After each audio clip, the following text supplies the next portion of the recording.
O, edi nahirapan ako ngayon. Paano ko ibabalik? Tinanggal-tanggal ko pa. Napakahaba.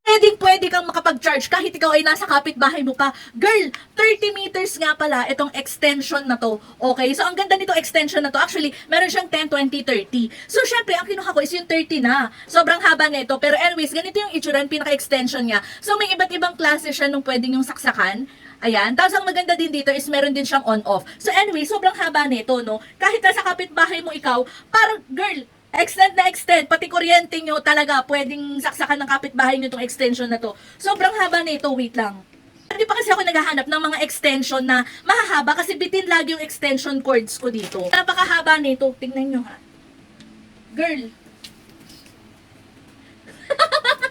sobrang haba talaga nito. So, kinuha natin is 30 meters. So, kung naghanap ka ng extension cord na ganyan na mahaba, tapos at the same time, meron siyang on-off na power button dyan para mas safe, di ba? So, ayan, tatapusin ko na muna itong gagawa ko. No, tinanggal-tanggal ko pa ito, napakahaba na to. So, ilagay ko sa yellow basket yung gantong cord.